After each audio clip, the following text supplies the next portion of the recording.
자, 오늘은 에스겔 37장 1절부터 10절 말씀을 중심으로 마른 뼈들아 살아날지어다 라는 말씀 제목으로 함께 은혜를 나누겠습니다. 자, 사랑하는 성도 여러분, 우리는 흔히 죽은 것처럼 보이면 다 끝났다고 생각할 때가 있죠. 그러나 자연 속에서는 죽은 것 같으나 죽지 않은 신비가 있습니다. 이스라엘과 요르단 사이에 있는 사해 바다를 여러분들 아실 거예요. 그렇죠? 사해 바다. 여러분, 이 바다의 이름이 그 말로 죽은 바다 아닙니까? 그렇죠? 염도가 너무 높아서요. 물고기도 살지 못하고 그 어떤 생명도 깃들지 못하는 곳이 사해 바다입니다. 그래서 사람들은요, 그곳을 죽음의 바다라고 이야기하죠. 그 옆에 주변도 죽음의 땅처럼 보이는 거예요. 그런데 사해 주변의 마른 광야에 한 가지 놀라운 일이 생긴다는 거예요. 1년에 몇 번 아주 드물게 비가 쏟아지면 그 메마른 어떻게 보면 죽어 있었던 그 땅이 갑자기 어떻게 되냐면 풀이 돋고 꽃이 피어난다는 것입니다. 죽은 줄 알았던 씨앗들이 사실은 그 흙 속에서 비를 기다리면서, 그렇죠? 해갈해주는 그 비를 기다리면서 그 씨앗들이 살아 있었던 거예요. 여러분, 그 씨는 죽은 거예요? 죽지 않은 거예요? 죽지 않은 거예요. 그렇죠? 죽은 것이 아니라 생명의 물을 기다리고 있었다는 것입니다. 사랑하는 성도 여러분, 우리 주변에도 그 생명의 물을 기다리는 사람들, 그 영혼들이 있는 줄 믿습니다. 그 영혼들을 향해서 우리가 나아갑시다. 오늘 본문에 등장하는 이 마른 뼈 골짜기가 바로 그랬다는 거예요. 겉으로 보기에는 완전히 끝난 죽음의 자리처럼 보이지 않습니까? 그런데 하나님의 생기가 임하니까 다시 살아나는 성령의 그 역사가 그 생명의 자리로 바뀌는 것을 우리가 볼 수 있다는 것입니다. 여러분, 오늘 본문의 배경 어떤 것이냐면 에스겔 선지자는 이 바벨론 포로기에 활동했던 선지자 아닙니까? 그렇죠? 나라는 망했어요. 성전은 무너졌습니다. 백성은 포로들로 끌려갔습니다. 모든 소망이 끊어진 시대예요. 오늘 본문 11절을 보니까 당시 이스라엘 백성들의 그 절망이 그대로 드러나 있거든요. 자, 우리가 다 읽진 않았지만 오늘은 10절까지 읽었죠. 자, 11절에 보니까 이렇게 말씀하고 있어요. 또 내게 이르시되 인자야, 이 뼈들은 이스라엘 온 족속이라. 그들이 이르기를 우리의 뼈들이 말랐고 우리의 소망이 없어졌으니 우리는 다 멸절되었다 하느니라 라고 말씀하고 있어요. 여러분, 에스겔 선지자가 사역했던 그 시대는 지금 뼈와 같은 시대였다라고 말씀하고 있지 않습니까? 우리의 뼈가 말랐대요. 소망이 없어졌대요. 우리는 다 멸절되었다라고 그렇게 말씀하는 그런 시대였다라는 것입니다. 여러분, 이것이 당시 여러분 그냥 세상 백성의 이야기가 아니라 하나님의 백성이 고백했던 그런 말들이라는 거예요.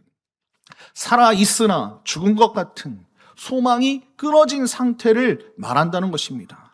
바로 그 절망의 한복판에서 하나님은 에스겔 선지자에게 마른 뼈 골짜기로 데려가셔서 바로 그것에서 죽은 것을 살리시는 생명의 능력을 보여주신다는 것입니다. 자, 그렇다면 죽은 것 같은 마른 뼈가 어떻게 다시 살아날 수 있냐라는 것입니다.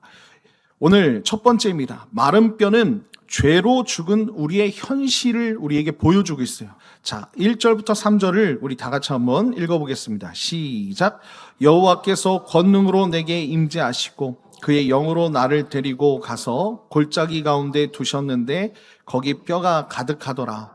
나를 그 뼈 사방으로 지나가게 하시기로 본즉 그 골짜기 지면에 뼈가 심이 많고 아주 말랐더라.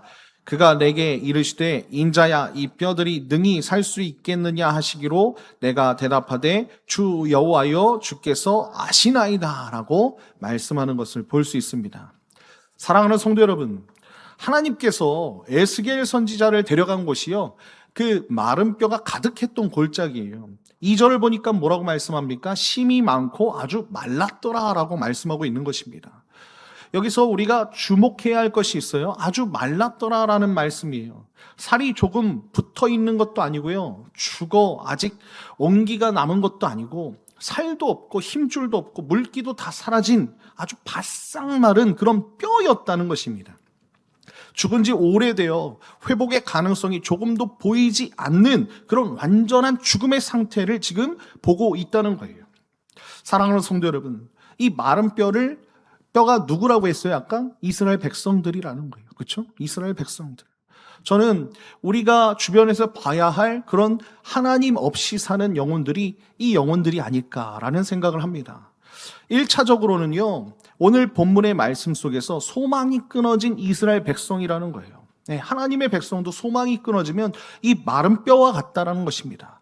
그러나 더 깊이 보면 죄로 인해서 영적으로 죽은 모든 사람의 현실이 지금 마른 뼈와 같다는 거예요. 그렇죠? 예. 우리는 이 마른 뼈와 같은 사람들이었다는 것입니다. 성경은 죄로 인한 인간의 상태를 분명히 이렇게 말씀하는 것을 볼 수 있습니다. 에베소서 2장 1절을 보면 이렇게 말씀하고 있어요. 우리 다 같이 한번 읽어보겠습니다. 시작. 그는 허물과 죄로 죽었던 너희를 살리셨도다. 아멘이시죠? 예. 우리는 죄로 죽어있던 영혼이라는 거예요. 그러나 우리 예수 그리스도께서 우리를 살리신 줄 믿습니다. 여러분, 죄 가운데 있는 사람은 약한 것이 아니에요. 죽은 사람이라는 거예요. 죽은 사람. 마른 뼈처럼 스스로 살아날 가능성이 조금도 없는 그런 상태라는 거예요. 그러나 우리가 예수 그리스도 안에서 다시 살리심을 받았다는 것을 여러분들이 잊지 마시길 예수님의 이름으로 축원드립니다. 하나님은 3절에서 에스겔에게 묻는 거예요. 인자야, 이 뼈들이 능히 살 수 있겠느냐라고 물으시는 거예요. 여러분, 사람의 눈으로 보면요, 이 질문의 답이 무엇이겠습니까? 아니요, 살 수 없습니다. 이거밖에 대답할 수 있는 게 없다는 거예요. 불가능합니다라는 거예요. 여러분, 우리가 밖에 있는 영혼들, 하나님 없이 사는 영혼들 봤을 때 불가능하다고 생각하잖아요. 근데 하나님 이씨 사는 사람들도 보면 저 사람 소망이 없다, 이렇게 우리가 비판할 때가 있지 않습니까? 여러분, 죽은 자는 정말로 우리가 봤을 때도 살아날 수 없어 보인다는 거예요. 그러나 하나님은 하실 줄 믿습니다. 여러분, 하나님은 하실 수 있다는 거예요. 여러분, 에스겔이요, 불가능합니다라고 대답하지 않아요. 놀라운 것은 뭐라고 대답합니까? 주 여호와여, 주께서 아시나이다라고 대답하는 것을 볼 수 있어요. 여러분, 이 말이 무슨 뜻이냐? 저는 모릅니다. 그러나 하나님께서는 가능하십니다라는 그런 뜻이에요. 여러분, 인간의 능력으로 봤을 때는 저 사람 우리가 살리기 쉽지 않아요. 그렇죠? 네, 죽은 것 같아요. 그러나 하나님의 주권 안에서는 그 사람 살아날 수 있다는 것입니다. 여러분, 여기서 우리가 깨달아야 할 것이 있어요. 죽은 영혼을 살리는 것은요, 내가 아니라는 것입니다. 하나님이라는 것을 여러분들이 잊지 마시길 예수님의 이름으로 축원드립니다. 여러분, 우리의 설득으로, 우리의 노력으로, 우리의 능력으로 죽은 영혼을 우리가 살릴 수 없다는 거예요. 오직 하나님만이 하실 수 있어요. 그래서 우리는 기도하고 우리가 알고 있는 예수 그리스도 그 복음을 전할 뿐이라는 것입니다. 여러분, 경영의 역사에 코닥이라는 회사가 있어요. 여러분, 코닥 필름 아시죠? 네. 한때 전 세계 필름 시장을 지배했던 거대한 기업이었어요. 그런데 놀라운 사실은요, 디지털 카메라 기술을 세계 최초로 개발한 회사가 어디였냐면 이 코닥이었어요. 코닥.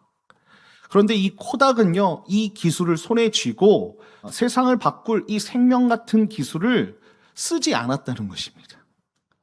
왜 그랬을까요? 필름이 팔리지 않을까봐 디지털 기술을 쓰지 않았어요. 아예. 자기들이 팔고 싶은, 그러니까 팔면 이득이 많이 남는 그 필름이 팔리지 않을까봐 이 디지털 기술을 갖고 있는데도 디지털 카메라를 만들지 않은 거예요. 결과가 어떻게 됐습니까? 결국 코닥은요, 디지털 시대에 도래했을 때 이 사람들이 잘못 판단을 해가지고 파산하고 말았다는 것입니다. 사랑하는 성도 여러분, 여러분의 손에는 무엇이 있습니까? 죽은 영혼을 살릴 수 있는 생명의 복음이 분명히 우리 손에 있다는 것을 잊지 마시길 예수님의 이름으로 축원드립니다. 여러분, 우리는 마른 뼈를 살리는 하나님의 말씀이 우리 가운데 있다는 거예요. 그런데 우리는 어떻게 보면 코닥 필름처럼 그 생명을 내 안에만 묻혀두고 있지는 않은가, 우리가 생각해 볼 필요가 있다는 것입니다. 괜히 전도했다가 저 사람한테 피해주면 어떡할까? 관계가 어색해지면 어떡할까? 거절당하면 부끄럽지 않나? 이런 생각이 우리에게 들을 수 있다는 것입니다. 여러분, 이런 두려움 때문에 우리가 살릴 생명을, 복음이라는 이 도구를 우리가 손에 쥐고도 우리가 묻어둘 때가 있다는 것입니다. 마른 뼈 같은 우리 영혼, 정말로 우리가 스스로 먼저 하나님 앞에 살아나도록 오늘 기도하셨으면 좋겠고요. 그리고 마른 뼈 같은 영혼들이 우리 주변에 많다는 것, 이 병점 지역에 많다는 것을 여러분들이 아신다면 우리 안에 있는 이 생명의 복음을 그냥 묻혀두지 말고 정말로 하나님 안에서 이 복음을 가지고 세상을 향해서 나아가는 저와 여러분 다 되시길 예수님의 이름으로 축원드립니다. 자, 그렇다면 그 마른 뼈가 어떻게 살아나기 시작하는가라는 거예요. 자, 두 번째는 이것입니다. 두 번째는요, 죽은 뼈는 말씀이 선포될 때, 말씀이 전달될 때 살아난다는 것입니다. 자, 4절, 7절을 보면 이렇게 말씀하고 있어요. 우리 다 같이 한번 읽어볼까요? 시작. 또 내게 이르시되 너는 이 모든 뼈에게 대언하여 이르기를 너희 마른 뼈들아 여호와의 말씀을 들을지어다.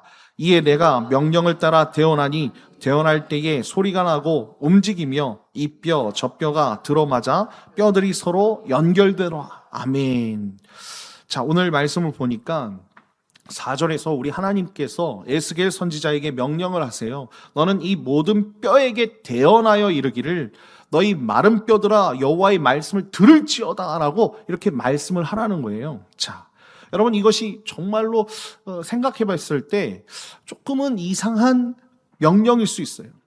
죽은 뼈에게 말을 하라는 거예요. 죽은 뼈에게. 예. 여러분들은 가다가 저기 생선 뼈가 있으면 말을 겁니까? 우리가 어떻게 생선아 살아나라 이렇게 합니까? 그럴 수가 없지요. 마른 뼈는 귀도 없고요. 마른 뼈는 들을 수도 없습니다. 여기서 우리가 대언하다라는 말을 우리가 좀 주목해 봤으면 좋겠습니다. 여러분, 대언하다라는 말은 무엇입니까? 대신할 대자 쓰고 있고요. 말씀 언자를 쓰고 있어요. 곧 대신 말하는 거예요. 누구의 말을 대신 말하는 거예요? 하나님께서 명령하신 말씀을 우리가 대신 말하는 거예요. 에스겔은 자기 말을 하라고 하나님께 명령받은 것이 아닙니다. 하나님의 말씀을 대신 말하라라고 지금 명령을 받은 거예요. 하나님께서 뭐라고 얘기하시는 거예요? 자, 오늘 5절과 6절 뭐라고 말씀하고 있냐면 내가 생기를 너희에게 들어가게 하리니 너희가 살아나리라 라고 우리 하나님께서 말씀하시고 너희 위에 힘줄을 두고 살을 입히고 가죽을 덮고 너희 속에 생기를 넣으리니 너희가 살아나리라 라고 이렇게 대언하라고 하나님께서 말씀하시는 거예요. 놀랍지 않습니까? 하나님은 하실 수 있는 거예요. 아멘이시죠? 사람은 할 수 없는데 하나님께서 사람의 입에 대언케 하시니까 하실 수 있는 거예요. 곧 죽은 뼈를 누가 살리겠다고 말씀하시는 거예요? 하나님께서 하시겠다는 거예요. 저와 여러분은 죽은 뼈였습니다. 그러나 하나님께서 우리에게 약속하신 예수 그리스도를 보내주셔서 그 복음으로 말미암아 우리가 살아나지 않았습니까? 에스겔 선지자는 죽은 뼈를 살릴 능력이 없는 거예요. 그런데 하나님이 주신 말씀이 있었기 때문에 살릴 수 있는 것입니다. 아멘이시죠? 그 말씀 그대로 선포하면 되는 거예요. 어떻게 됩니까? 7절을 보면 이렇게 말합니다. 대언할 때에 소리가 나고 움직이며 이 뼈 저 뼈가 들어맞아 뼈들이 서로 연결되더라 라고 말씀하고 있지 않습니까? 여러분, 우리는 하나님의 그 복음을 들고 하나님의 말씀을 대언하면 우리가 보는 그 죽은 영혼들이 하나님을 통해서 살아나는 것을 우리가 볼 줄 믿습니다. 마른 뼈가 움직인다는 거예요. 흩어졌던 뼈들이 서로 연결된다는 거예요. 오늘 8절을 보면 그 위에 힘줄이 생기고 살이 오르고 가죽으로 덮인 것을 우리가 볼 수 있다고 오늘 말씀하고 있지 않습니까? 여러분, 죽음의 골짜기에서 생명의 역사가 시작된 거예요. 여러분, 우리 드리움교회가 죽음의 골짜기에 나아가서 생명의 역사를 일으키는 하나님의 백성들이 되었으면 좋겠습니다. 여러분, 무엇이 이것을 가능케 했습니까? 에스겔의 능력이에요? 아니라는 거예요. 에스겔의 말솜씨가 좋았습니까? 아니라는 거예요. 하나님의 말씀이 선포되었기 때문에 살리는 능력은 우리에게 있지 않고 하나님의 말씀에 있다는 것을 여러분들이 잊지 않으셨으면 좋겠습니다. 여러분, 성경은 분명히 이렇게 말씀하시죠. 로마서 10장 17절에 이렇게 말씀하고 있습니다. 우리 다 같이 한번 읽어보겠습니다. 시작. 그러므로 믿음은 들음에서 나며 들음은 그리스도의 말씀으로 말미암느니라. 아멘. 여러분, 말씀을 가지고 나아가십시오. 그러면 하나님께서 그 말씀으로 역사해 주실 줄 믿습니다. 내 말이 아니라는 거예요. 하나님의 말씀입니다. 여러분, 믿음은 어디서 오는 거예요? 들음에서 오는 것입니다. 여러분, 그 들음은 예수 그리스도의 말씀, 진리가 너희를 자유케 하리라는 그 말씀이라는 것입니다.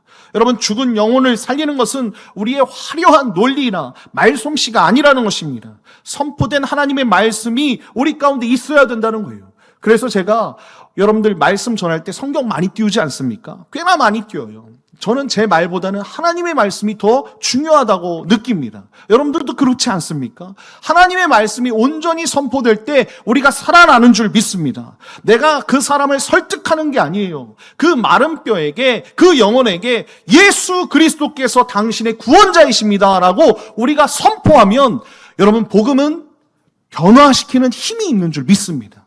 여러분, 내가 무슨 말을 해야 할지 모르겠다 이렇게 생각하시는 분들이 있을 수 있어요. 그러나 여러분, 내 말 주변을 생각하지 마십시오. 하나님을 의지하십시오. 하나님을 바라보세요. 에스겔 선지자도요, 자기 말을 한 것이 아닙니다. 여러분, 이 한 주간 내 말솜씨를 의지하지 마시고요, 마른 뼈 같은 영혼에게 내가 어떻게 하면 하나님 말씀을 전할 수 있을까, 이렇게 고민하고 기도하는 저와 여러분 되었으면 좋겠습니다. 여러분, 우리 주변에 영혼들이 있잖아요. 우리 주변에 자녀들이 있잖아요. 우리 주변에 친구들이 있잖아요. 그들에게 우리가 어떻게 해야 합니까? 예수님 믿으십시오. 예수님이 당신의 구원자이십니다. 복음이 당신을 자유케 할 것입니다 라고 우리가 이 말 한마디만 해도 하나님은 우리에게 은혜와 기적을 보여주실 줄 믿습니다. 이 한 주간 정말로 여러분들이 이렇게 복음으로 살아가는 저와 여러분 다 되시길 예수님의 이름으로 축원드립니다. 여러분, 8절 끝에 보면요, 8절 끝에 보면 그 속에는 다 살아났어요. 막 살도 붙고 힘줄도 붙고 가죽으로 덮였는데 그 속에는, 8절 끝에 그 속에는 생기가 없더라라고 말씀하는 것을 볼 수 있습니다. 형체는 다 갖추어졌는데 아직 살지는 못한 거예요. 자, 그렇다면 뭐가 더 필요한가? 마지막으로 세 번째는 이것입니다. 세 번째는요, 생기를 받을 때 큰 군대로 일어서게 된다는 것입니다. 자, 9절부터 10절 우리 다 같이 한번 읽어볼까요? 9절부터 10절입니다. 시작. 또 내게 이르시되 인자야, 너는 생기를 향하여 대언하라. 생기에 대하여 이르기를 주여 여호와께서 이같이 말씀하시기를 생기야, 사방으로부터 와서 이 죽음을 당한 자에게 불어서 살아나게 하라 하셨다 하라.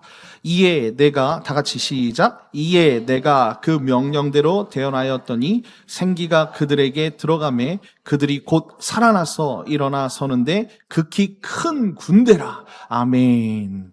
자, 오늘 말씀을 보니까 이렇습니다. 사랑하는 성도 여러분, 뼈가 연결되고 살이 오르고 가죽이 덮였지만 그 속에 뭐가 없었다? 생기가 없었다는 거예요. 생기가. 예. 여러분, 형체는 사람의 모습인데 아직 시체였다는 거예요. 예. 시체는 영혼이 없어서 시체 아닙니까? 그렇죠? 움직이지 못하는 그런 죽어있는 몸이었다는 것입니다. 여러분, 여기서 하나님께서는 에스겔에게 뭐라고 말씀하세요? 생기를 향하여 대언하라라고 말씀하는 것을 볼 수 있습니다. 여러분, 여기서 생기라는 이 단어가 아주 중요해요. 여러분들 생기는 많이 들어보셨잖아요. 그렇죠? 아유, 오늘 생기가 넘치시네요. 이렇게도 얘기하지 않습니까? 여러분, 여기서 생기라는 이 말은 창세기 2장 7절에서 하나님께서 아담을 지으실 때, 그렇죠? 아담을, 사람을 창조하실 때 쓰셨던 그 단어와 바로 연결이 되고 있어요. 창세기 2장 7절을 제가 한번 읽어보겠습니다. 창세기 2장 7절입니다. 여호와 하나님이 땅의 흙으로 사람을 지으시고 생기를 그 코에 불어 넣으시니 사람이 생명이 되니라 라고 말씀하는 것을 볼 수 있습니다. 여러분, 하나님이 흙으로 사람의 형체를 빚으셨을 때 그 형체는 뭐예요? 아직 사람이 아니었다는 거예요. 그렇죠? 하나님이 그런데 생기를 불어 넣으시니까 비로소 뭐가 되는 거예요? 생명이 되었다라고 말씀하고 있지 않습니까? 곧 살아있는 존재가 된 것입니다. 여러분, 마른 뼈 골짜기에도 똑같은 일이 일어났다는 거예요. 형체가 갖추어진 그 몸에 생기가 들어가니까 어떻게 되는 겁니까? 이 죽은 것 같았던 시체, 살가죽으로 다 덮여 있지만 시체같이 보였던 그것들이 비로소 생명이 돼서 살아나게 된 것입니다. 여러분, 이것은요, 단순히 회복으로 볼 수 없어요. 새로운 창조로 볼 수 있다는 것입니다. 죽은 것이 완전히 새로운 생명으로 다시 지어진 것입니다. 여러분, 영적으로 이 생기는 무엇입니까? 바로 성령 하나님이신 줄 믿습니다. 여러분, 우리가 복음 안에 사는데요, 우리 안에 성령의 충만함이 없으면 우리는 복음을 전할 수 있는 사람이 안 된다는 거예요. 성령의 충만함, 이 생기가 우리 안에 있어야지만 우리가 밖에 나가서 담대함으로 두렵지 않게 여호수아 군대처럼 하나님 앞에 복음을 전할 수 있는 것 아니겠습니까? 그래서 우리가 막 기도하고 성령의 임재를 구하잖아요. 말씀이 선포되어도 성령의 생기가 임하지 않으면 영혼들은 살 수 없음을 여러분들이 믿으시길 바랍니다. 여러분, 우리의 거듭남은 결심이 아니에요. 그렇죠? 성령 하나님의 주권적인 역사예요. 성령님께서 우리에게 임하셔서 거듭나게 하셔야 된다는 거예요. 믿게 하셔야 된다는 거예요. 믿음도 내가 한 것이 아니라 누가 하신 거예요? 하나님, 성령 하나님이 믿게 하신 거예요. 우리 예수님께서 니고데모에게 분명히 이렇게 말씀하시는 것을 볼 수 있어요. 요한복음 3장 8절에 보니까 뭐라고 말씀하냐면, 바람이 임의로 불매 내가 그 소리는 들어도 어디서 와서 어디로 가는지 알지 못하나니 성령으로 난 사람도 다 그러하니라 라고 말씀하는 것을 볼 수 있습니다. 여러분, 한번 생각해 보십시오. 바람은 임의로 불죠. 바람을 예측하는 사람이 있습니까? 어디서 불 것이다? 쉽지 않아요. 그냥 날씨 예보에서 뭐 동쪽에서 서쪽 뭐 이런 얘기, 동남풍 뭐 이런 얘기 하지만 바람이 어디서 부는지는 모른다는 거예요. 임의로 부는 거예요. 사람이 만들 수도 잡을 수도 명령할 수도 없습니다. 그런데 성령 하나님의 역사도 이와 마찬가지라는 거예요. 한번 돛담배를 한번 생각해 보세요. 돛담배. 드넓은 바다에 한 척의 돛담배가 떠 있어요. 아무리 잘 만든 배라 해도, 아무리 노련한 선원이라 해도 여러분, 바람이 불지 않으면 동력이 없는 이 돛담배는 어떻게 되는 것입니까? 그 배는 한 치도 나아갈 수 없는 것입니다. 그렇죠? 튼튼한 돛이 있어도 바람이 불지 않으면, 그렇죠? 단단한 키가 있어도 바람이 없으면 그저 바다 위에 그냥 가만히 떠 있는 나무 조각일 뿐이라는 것입니다. 자, 그렇다면 그 선원이 할 수 있는 것은 무엇이겠습니까? 딱 한 가지예요.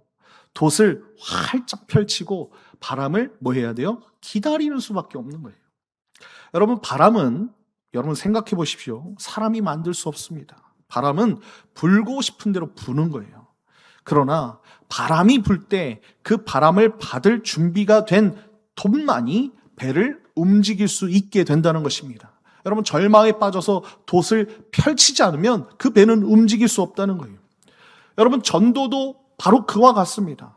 내가 살리는 것이 아니에요. 살리는 분은 성령 하나님이신 줄 믿습니다. 그 영혼에게 임할 때 성령의 발음은 우리가 만들어낼 수 없지만 그럼에도 불구하고 우리가 할 일이 있다는 거예요. 뭡니까? 말씀의 돛을 활짝 펴서 전하는 거예요. 아멘이시죠? 전하고, 그리고 열매는 누가 거두시는 거예요? 우리 하나님께서 거두시는 것입니다. 성령의 바람이 그 영혼 위에 임하기를 우리는 바라면서 전도하는 것입니다. 그러므로 우리가 전도할 때 우리는 두 가지를 해야 돼요. 하나는 하나님의 말씀을 대언하는 것입니다. 아멘이시죠? 그리고 다른 하나는 그 영혼에게 성령의 생기가 임하도록 기도하는 거예요. 기도하는 마음으로 날마다 주님 앞에 그렇게 전도하는 것입니다. 제가 예전에 부목사 때 전도팀을 꽤나 많이 끌고 함께 아파트 전도를 간 적이 있었어요. 그런데 대부분은 어떻게 하시냐면 위에서 내려오는 선택을 합니다. 아시죠? 위에서 내려와야 좀 편하잖아요. 위에서 내려오는 선택을 하는데 어떤 분은 밑에서 올라가는 거예요. 근데 제가 그분과 짝이었어요. 좀 쉽지 않았습니다. 그분과 짝이 돼가지고 가는데 한층 올라갈 때마다 뭐 하시냐면 기도를 하는 거예요. 올라가시고 기도하고 전도지 꽂아놓고, 올라가시고 기도하고 전도지 꽂아놓고.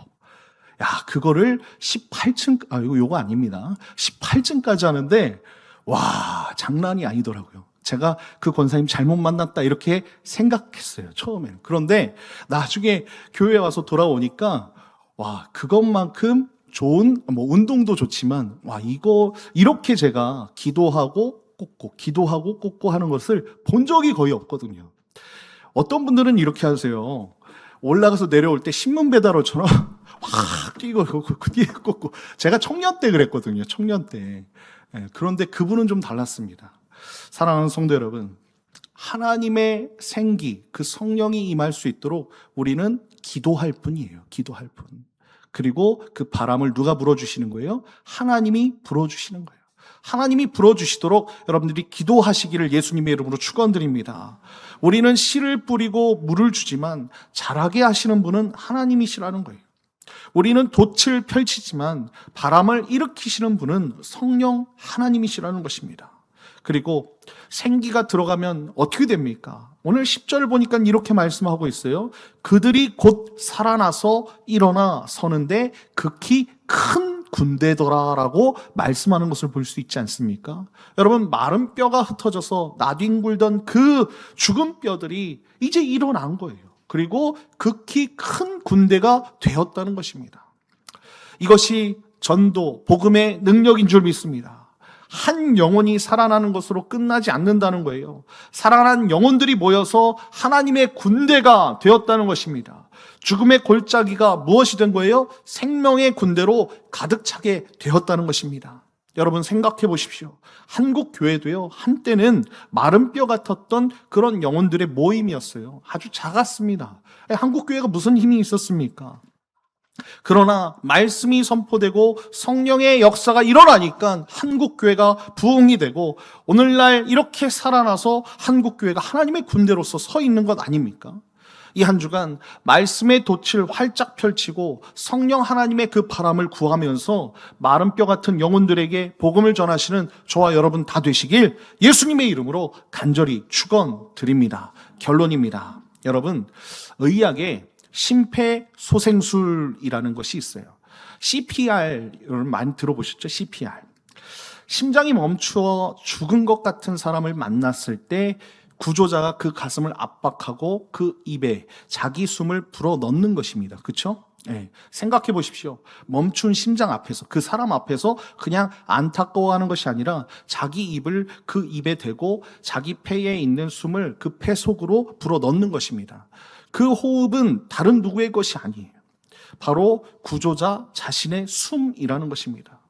누군가 자기 숨을 내줘야 죽어가던 생명이 다시 뛰기 시작하는 것 아니겠습니까? CPR이라는 게 그런 거예요.